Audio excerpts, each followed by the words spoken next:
Thank you all for coming. We're excited to be here with you. I'm excited to have the opportunity to introduce my new leadership team for the House, our new leadership team inside the House of Representatives. Representative Snider is our new majority leader. You all know Representative Snider. I'm excited to work with Representative Snider. I think he's going to make a great majority leader. Representative Snider and I come from similar backgrounds with agriculture and being a little bit rural. I know the area I represent, I used to think was rural. Paradise is way better anyway. So but Casey actually represents parts of rural Utah, which is exciting for the state of Utah, I think. And then we have Representative Pierucci as our new majority whip. Those of you that know Representative Pierucci know that she has more energy than I think any member of the House of Representatives, and she works really hard, and she's got a lot on her plate, being a mom, being in the legislature, and now have an opportunity to serve as our majority whip. And we're excited, and she's got a great husband, Andy. We love Andy, we're grateful for all, for him and others. But we're excited for Representative Pierucci. I think she's going to do a fantastic job. Representative Bolinder, he's talking about rural Utah and representing, he lives the West Desert. Does anybody know where Callio is? You know where Callio is, Ben? Benwood. Ben, I go there too, by the way. Okay. Yeah. Callio is this little green spot. It's literally the oasis in the West Desert. Literally water bubbles up out of the ground in the middle of the West Desert. And I think there's about 20 people that live there. And it's like proximity to Trout Creek, right? Dude, Trout Creek's part of my, the locals call it Trout Creek. Yeah. So Representative Bolinder represents, a good portion of rural Utah, and we're excited to have Representative Bolinder. I think, to only serve in the House of Representatives is for 3 years, and to be a member of the elected leadership team. I don't know another time that that's happened. I'm sure it's probably happened at some point in time. But I think that says a lot about Representative Bolinder, and I like me particularly, I really like the common sense approach that he brings to policy for the state of Utah. And so we're excited to hit the ground running.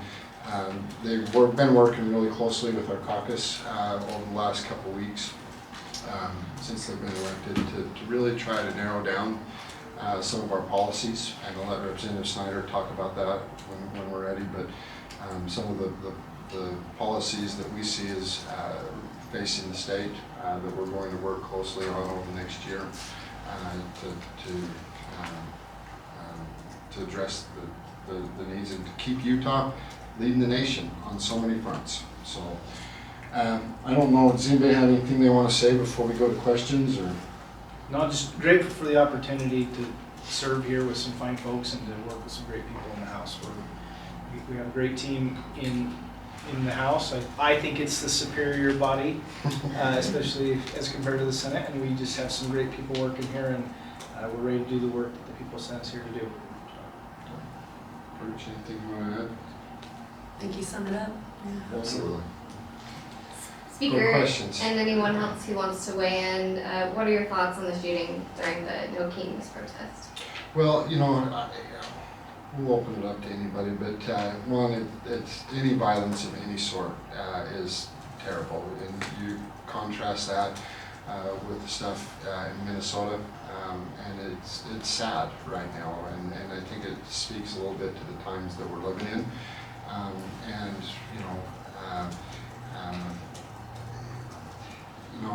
don't want to get into the details because honestly we don't really know any of the details. We have the opportunity, as you guys know, to meet with Chief Red today and Jess Anderson, Commissioner Anderson today, and they can't share any details because it's an ongoing investigation. So we look forward to working with them.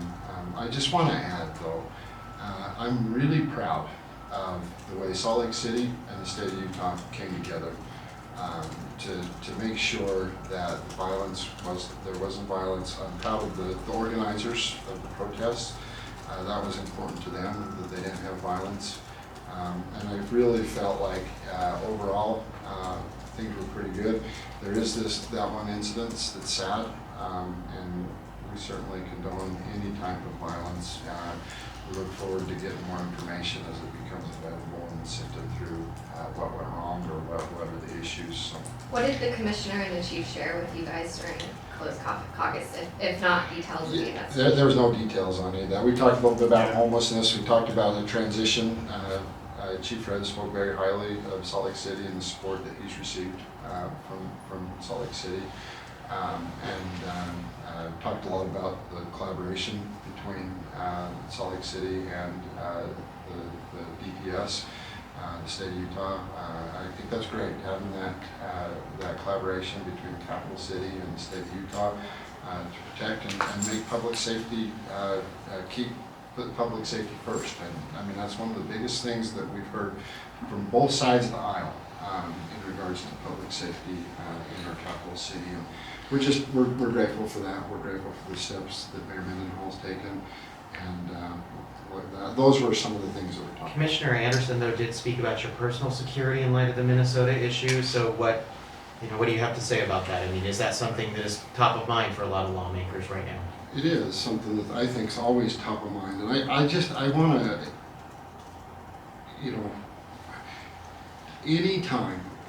anytime there's been any issue at all, we get a hold of Department of Public Safety, and they bend over backwards to vet it, to check it out, and to make sure that we have the protection there.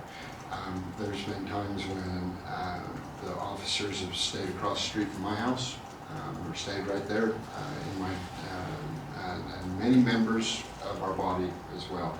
As a threat comes up, if it's viewed, they take it seriously and they help sift through a lot of them. So anything you guys want to add to that? I would just say to your first question, I think that it's really sad. Alpha obviously died, and he was a father, a brother, a son, and I think Utah mourns with that family. He was there practicing his First Amendment right. And so, absolute tragedy. There's an ongoing investigation. We'll see what they find happened, actually. And then to your question, Ben, I think when I saw the Minnesota story break, I just kept thinking how we have got to find a way to turn down the heat when it comes to politics, and we need more people engaging in civic dialogue who are the moms at the water park and the dads at the soccer park who just want to talk about how it impacts their family. And we have to get to a place where we disagree without thinking the other person is evil. And that was a horrific case. Obviously that guy had a list of legislators that was on his hit list, and that's terrifying. And I think too, there's a piece of it that this is public service. No one does this job to go out and make more money, right? I think a lot of people who do this job end up taking a pay cut or maybe hit their business. And so we're doing this to represent our communities and our families, but of course we want to make sure our families are secure. And I know in my area, our local police has been phenomenal at working with us if we ever have a situation where we need to have a car outside for a little bit. And just during the session, I don't think people are aware, but we do get texts and emails that are threatening, and they always go to Highway Patrol.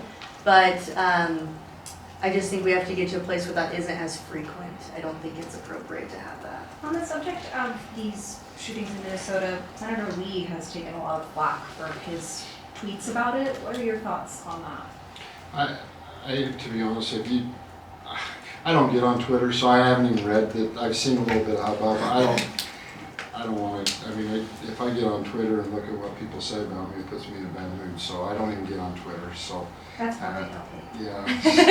So I don't think we have any comments around that, because we're focused on Utah. We're focused on, one of the big things, and I'll let Representative Snider come into this a little bit as the majority leader, but one of the number one things is affordability that's facing Utah. And so we're looking, what can we do to make Utah more affordable? We had a great session, I think, with several things last year on reducing some of those things. We just came out of a meeting with Rocky Mountain Power talking about, how are we going to keep power rates affordable for the citizens of Utah. I had a great meeting the other day with, this is not around affordable, but this is something that's top of mind for citizens, recreation in Utah. Had a great meeting with the regional directors of the Forest Service and how Utah can partner with the Forest Service to create more opportunities for the citizens of the state. There's so many neat things happening inside of Utah that we think are great, that's where we've been focused for the last little bit. Did- I don't know, Representative Did Snider, anyone else here see Lee's tweets, and do you condemn them? I mean, they were making light of. I mean, you'd have to ask the senator about his tweets, he's the one that made them, and I'm in the same boat. I don't spend much time on social media, I just don't, it's a forum, but you'd have to ask the senator what he said and what he meant by that. So one follow-up on the violence in Minnesota. Can you provide any other details on how security is ensured for Utah lawmakers? Well, I don't think we want to get too much into the details, but if there's a threat, I just want to say, if there's a threat, our public safety drops, they come to right then. And they work, as Representative Pierucci mentioned, they work with the local law enforcement as well. Every time and any time there's been an issue, Department of Public Safety has stepped up and went above and beyond from my perspective and what I've seen. And, I think of Representative Kara Berkland and what she went through on some of the transgender stuff, some of the things that were said and the threats that were made. And her family. She had an escort of, for I don't know how many weeks or months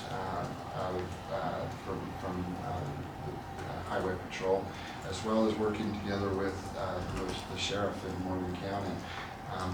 If there's an issue that arises, I've been really proud of our law enforcement and what they take it serious. Representative, No, I was just gonna add to that, and I think Representative Pierucci hit it right. I think the onus is on us, all of us, as lawmakers or the press, to do what we can to debate fiercely things we disagree on, but also bring down the temperature, and let's debate the issues. Let's make this community, this safe place where we can have big discussions about big ideas. And then I think some of this other stuff sort of falls to the side. Are you considering any increases to security for lawmakers given what happened in Minnesota, or do you feel like Utah's current security is adequate? Well, I think we'll continue to work with the Department of Public Safety. It's something that will continue to be talked about. It's something that's been talked about for a long time. Think of what this place looked like during session, or even on interim day, just 4 years ago, 5 years ago. And you very rarely saw Highway Patrol walking around. And now they're posted in every committee meetings. Your bags, pictures, Like, security's always top of mind. We want to make sure that this Capitol building and lawmakers are open and accessible to the public, right? That's part of what makes Utah great, is that we are so open and accessible to the public. We want to make sure we maintain that with then also balancing the proper security levels for elected officials in the House of Representatives. And there will always and continue to be discussions around security. And I just want to say, those discussions will continue to happen. They happen on a regular basis. It was a top priority at our last year's all-day caucus meeting. We had a big emphasis on safety and security, and had a couple hours discussion with the Department of Public Safety last year. So it will continue to be, and yes, continue those It's usually on a discussions. case-by-case basis. Usually when you're dealing with a really hot bill, like a really controversial bill. I'll tell you, we had a situation where I was gonna have a town hall and DPS reached out and said, hey, we're noticing a lot of online activity. It might be wise to have someone there, right? So they're constantly doing assessments for us. Speaker, one other quick thing on the shooting investigation. I know it is still under investigation, but a lot in the community want answers about what happened. I know the narrative's been somewhat shifting a little. Are you confident in Salt Lake City Police as they investigate and getting ultimate answers, even though you may not have gotten any today? Yeah, I'm 100% confident in Salt Lake City's police department. I really am. I believe that it'll be treated fairly. They'll do the proper investigation, and the answers that a lot of us have To be honest, I was hoping to get more details, but the second Chief Red said, look, I can't talk about any of these things because it's an active investigation. And whatever we say, we want to make sure that we maintain the importance and the innocence of an active investigation. And so that was very well respected in our caucus. There was not a lot of discussion around it, even though we all have a lot of questions. But I think we also respect the process that needs to play out, and we'll get answers to those questions once they start to come out, or once the investigation. Maybe one more question. Given what happened during Saturday's shooting, I wanted to ask, so 26 other states have adopted a law prohibiting carrying of long guns, like AR-15 style rifles at state capitals or during protests or demonstrations. So given what happened Saturday, do you think Utah lawmakers would be open to considering some type of policy to restrict the open carrying of long guns during the political protests, or? You know, I don't want to speak to what we will and what we don't do. I can speak from my own perspective. Utah is a very proud Second Amendment state. And, finding that balance is what we want to try to do. And I think we've done a good job with it in the past. As we enter into the legislative session and we have more details around what happened, I'm sure some of those conversations will happen, and we'll see where it goes from there. Can I just ask about the auditor's presentation this morning really quick?